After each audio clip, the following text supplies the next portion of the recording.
ɛdan court kesiem na court kesiem no enedai na ɛwɔ sɛ asetena bi kɔso enipa mienu na atwere krata de akoma court no sɛ wɔmra anamuntu a omampani etuo so opese wode abedwaku etu ne for council of state bi didi nkomo sɛ obi ɛde krata ba sɛ chief justice yenyine to akonwa na sebeye na saa nkita hodi ekura nkoso mane nkonko wie sɛ mama yebi na to akonwa no ne nipa mienu di asɛm no akwakodan court ene na o se supreme court tena asɛm so di ate ene sɛ asɛm no wonu matu akɔhye da eda eno se me ne wo kasai obi anim eno no binum ka no sini di ebi ka no sini dai se tie bia no yenua bema kodo mensa abrampa wabo masters in journalism atrase won ne court kodo ye mwakwa ba o jodo na ase na court no ene eba ne sei mehu se obi ti se yewura Godfrey Dodame edu ba bi na se ne afekere no kakra se ohun sese kokwa se bi ya akoso no ne ho keka ho una na wo court boy nkomo nti na se te da mezin kana aka no yipa benu na waze da mensami kodan supreme court no oye tafo mahye goyin visitor sefua da maso na Ebenezer osewusu a oye private citizen na waze da mensami Vincent Eko asefua tafo mahye goyin okay da maso na private citizen Ebenezer osewusu na waze nsam no kodan supreme court there ehwe anomwa na abanurutu na weyi chief justice no dem minimum eze nkrata bi petition bi akonti o de wohwe na wama council of state watna ho na ma o de anoma na wetu no na da menyipa bienu se de se anoma na wetu na enya anoma na wotwa yenti na wototo supreme court de obebem na waziye wazatuye na nde na wofre asem no oho na basunku na watna ase no professor Hurray Bonsu na oye dwemtenyi oze tuga there attorney general atro nkrata za abre supreme court there asambia dapeni yorkodo bia ofa attorney general no humbonu bia no untu asam no fanshada osande oni state attorney wariye nhyemuzi bia on makwan ama attorney general untu mba court na ombegina omanna nemu aka nsambia nti okadam asam no na ansa no na wasuma state attorney be nu there one bra there da me krata na was go supreme court no obeye adwuma nti da me state attorney na obegina me kire ag na name no ono zetu gwa there wasuma nti krata na wa kan no na obehwe da mpampa there obeka da me krata no e court ona ura Godfrey Dame zetu gwa there se hwe anomo na ag rutu na onyaza oye anomo na otwaye sande onankasa ag no onye state attorney ena owo ebede chiri so nti se dwumezi buru kodo kra to no ntuma amba na ebede chiri butuma aba na hwe asami so oda ho sesie enwuhia na nka woda wotu anamon ama wotum wehu bebia etiri na nani na obokọ akoda okandam no professor Hurray Bonsu de tuga da asam na yakrata na ag zeban no oyaza chief justice no nsa shase the chief justice nsa shase a onyaza ho na wote panel no do no mutuma kan bibi nti na Godfrey Dame resre court there obama hon date nka da panel orebe ya wonka de bia joda na ya oda na de was it tuga there the mensam no ya the chief justice no fix the date nti say chief justice nkrata aba there attorney general se do nya kwana on no ntumi ntena won ma date there ochina anade nti oyaza atam wetu ashada wonyim da obefre asem no nti se wonya da obefre asem na obama onaso atena wetum abakot na se asem na nkasa no mde tabo bi atoso se no penifo ntwentwen so ansa ne kam no ni ade no nti yewie no ye ne Godfrey Dame kasa no se yebisande se asem no kra no CJ odine response ozakoma mampin orhwe na sanomon bu wo ha wetu na oma dame anomoni ya mprofu bi university sefua damanso na owura osewusu tui wotum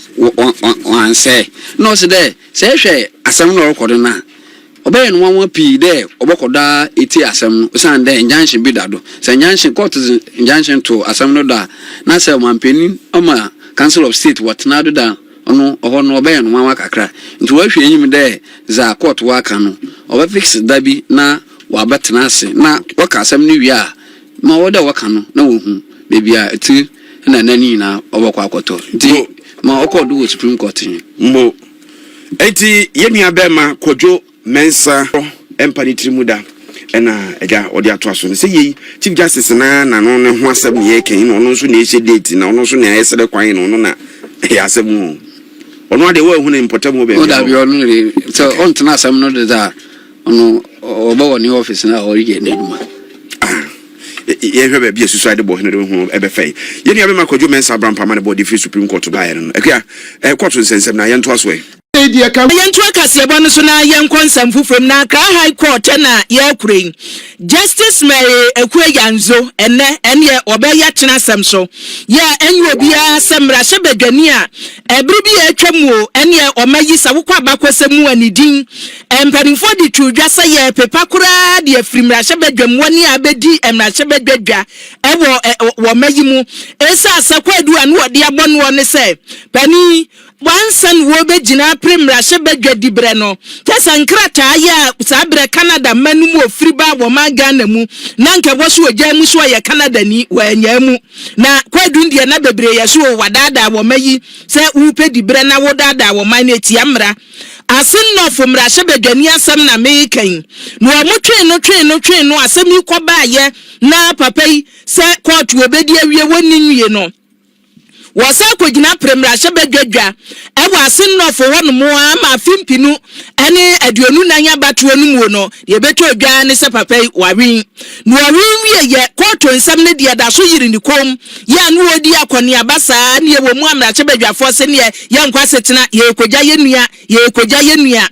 enne ne abeto odwa ne se Accra High Court mpanimfo akwasetena no onum ko ye no ne wodi tu odwa ne se adansi a na woso wonya na asem no wode tena so na pani so obebua ne fo so obedi bi mu wotumi de to asem no so no adanse no watwen ma eti ne asem no wabagu na ye ka asem yansa na ne koto be kasa wabagu kura nim sa ndisi abayi baye ewo mu a na atani jenu ade atudwa se nsem ni bi hono mu a eye nsemhunu eti wonna kura ntoa so ni bio ama yejeja amanfo bebre ewo mayi mu na nka pani wo kan nipa atani jenu ade tudwa so ye monko masem no kura hu nya ye ni adanse ye bagu no so da bi ondo mpenisa wo peso court ne tena na asem so no wodwa ma ne hu fi se court kase ebia wo so hu anu wo kompese e beka so atani jenu aneka se case no ye ntoa so bia ni senne wo modi akwa wo mutena so a judge e de atudwa sa asem no wo toa so enye na de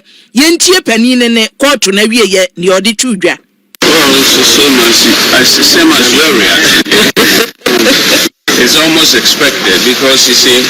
when a man is innocent,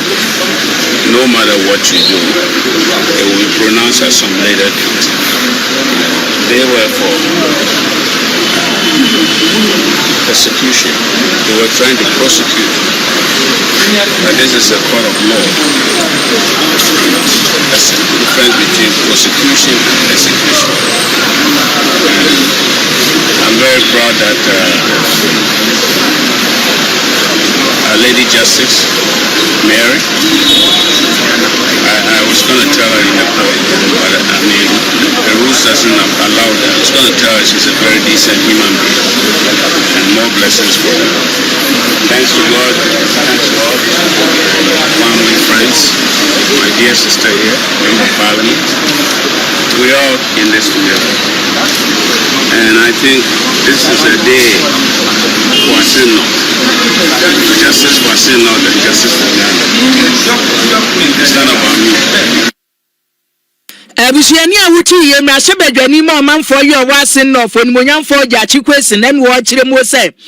ye kamera wo mayim an kamera ne de ye se ye kodi wasem no wagina mra na no wudi bimo a na akọ ba bi so se abirbi atwam wo ye omode ne kọ twi na nya mra na ye adwuma wo na ye otaye ye ta no kwa se ye di na chi pese ye de ni tumwo na nukure tuodo na ye adwuma etu wase ade hye ye wasen no fo ene nukure no mate Ghana for no kure na adadie ne nsam odi tudwa no ebi eno no yento aso na yenkonsem fufuru masem ba ko a sese yada ne kontonkuru wida o man ye komu a chese ye gia ba bia enye ye galamse ho asem abanda da ne kokokokokokokokwen entimi anwie na afei abawofri baye aso osofa nso gia na ensem na ene isudie bebre na eba ebinum si o state of emergency ye declare nye hunu se da bi ade no afede ato apenti so frɛ mema ebi so se da bi wo mo edidi esese ni nyina amanyosam nti no ene yentimi nka mu nokre NPP fo aduo mu de awie na NDC fo so ma ban ba na mo so ate asi mu nti asɛm no ayese nwonwona ayekesere na si one time wo hye da hu ne nan ehu ne nsa ɛna akwaye se ofase nenti kuro kese umia wusu wa mia so ne nan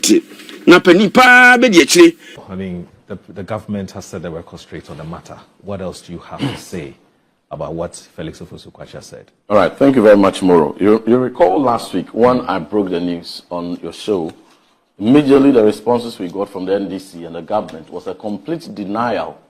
that no, there was no such flight that ever came. Tim Fojo is a reverend, he's lying, he's fabricating a story to create fear and panic. They completely denied it. Who the government, it? Even including the gentleman who debated me on the show. Subsequent to that, they dispatched all their social media and government spokespersons to go on social media debunking what I had put out. I went further to Ekosi saying, I stressed the matter. And then they came again, denied, it's not true, it's palpable falsehood. No such flights ever came, you know. So fine. I further went with my colleagues, my deputy ranking and colleagues on the Defense and Interior Committee on behalf of the minority in Parliament. This issue on the suspicious flights, together with two other important security concerns, we put them together into 3 matters, and we raised a press conference on Monday, the 1st of April, on the presence of Parliament. And among other things, we called on national security to provide updates into the raids they conducted in Sapiman on February 9th, which uncovered 12 20-footer containers filled with gold, cash, and all that, which you and I didn't occasion that raid. We didn't show that video. We didn't take any video. They themselves produced these videos and put them out there. And we thought that after 2 clear months of conducting that video in the full glare of the media, it is only prudent that they update the public. So we raised that concern. How much is the gold? How much is the cash? How much is the dollars? Who is behind it? What was the purpose? How far has the investigations gone? Who are the culprits? How many of them have been arraigned before court? For the past 2 months, no update whatsoever. So we raised it. And we also raised the Air Med flight and the Kabok Air, the air ambulance designed specifically to carry, patients, specifically patients or maybe cops can be transported by that. It was designed just for that. Coming from Gran Canaria on March 20th, and then landing at Kotoka International Airport. And our checks had indicated there was no patient that they carried, there was no cops that they carried, stayed here for 5 days. And then on March 25th, 1 a.m., departed to Gran Canaria without any patient. So it raised a lot of suspicion. But once it landed, there were movements to and from the aircraft. But there was no established evidence of any cops or patients on board. So it raised a lot of suspicion. And around that same time, another private jet, Kabok Air, also arrived 12th of March, landed at the Kotoka International Airport, stayed here for 13 days. And there was no credible information around them as to exactly what they came to do in Ghana. Only for them also on that same 25th March, both away with the same Air Med flight back to the same location, Gran Canaria. And there was suspicious movement to and from the flights. Meanwhile, there was no evidence of the particular purpose they came to do. A lot of suspicions were carried. It dovetailed into the same period where $150 million, street worth of cocaine was busted in Takoradi, which was purported to be belonging to one Charles Hagan, who was the NDC parliamentary candidate as secondee in the 2020 elections. We never heard anything about it again. Then we also had around that same time a high-profile cocaine bust of $350 million, which was busted in containers. There's something with this government and containers. Containers from Cape Coast to Accra, they busted it. So when you put these two together, half a billion worth of cocaine within that same time was busted. Amidst the February 9th raid that was purported to be money laundering and illegal, handling of and transportation and custody of gold bars, that raid was conducted by national security, and they went there with media. When they got the intel, they went for SMP or more now some so now show on my YouTube channel. Be the first to know NPP TV.